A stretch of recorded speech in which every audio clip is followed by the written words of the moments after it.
Narinig mo? Narinig mo? Nahihilo ko. Anong ibig sabihin nito, Richie? Excuse me. Sino to? Yung daw si Mr. Richie, tawagin niyo. Oo. Ako nga si Mr. Richie. Ikaw!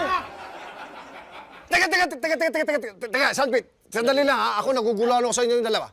Oo. Shirley? Ano ginagawa mo dito? Teka, paliwanag mo nga muna. Sandali lang.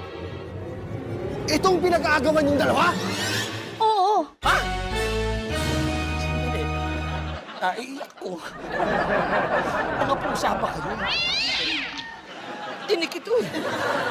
Kailangan ito? Siya ang pinakagwapong tao sa buong mundo. Narinig mo? Narinig mo? Nahihilo ko. Anong ibig sabihin nito, Richie? Sabi ko na eh, dapat hindi ako nag-asawa ng gwapo. Kayo sa ulo. Pangalawang hilo. Talagang ikaw? Alam mo, Richie, hindi porket ganyan ka kagandang lalaki. Wow. Lolo ka na lang. Diniin mo pa yung ganda lalaki. Tandaan mo to, Richie. Makakahanap ka rin ng katapat mo. Ha? Wow. Ito, baka nakakatapat talaga mahal, magkatapat to.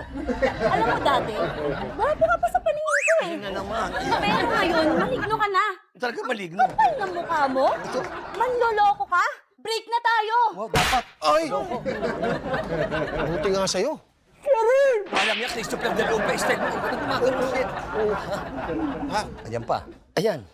Ang kapal ng mukha mo? Baka nipis. Baka nipis. Ang nipis eh. Huwag kang papasok ng bahay! Pa, ano naman?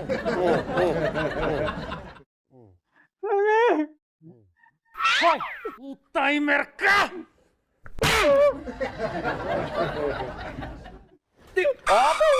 Stoy! Hindi mo karakter yan. Wala kang karapatang manampal. Good boy ka rin. Para sa lalaki ng loko ng mga jowa.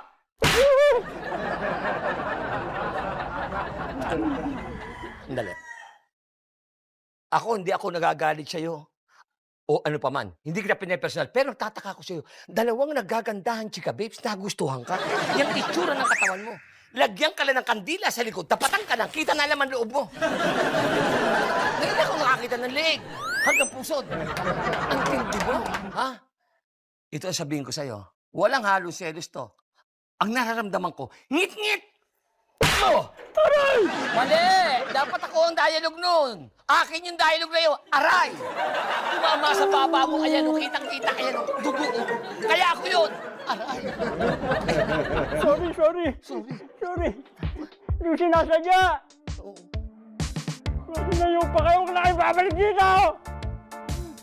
Etong sibilan aksidente. Hi!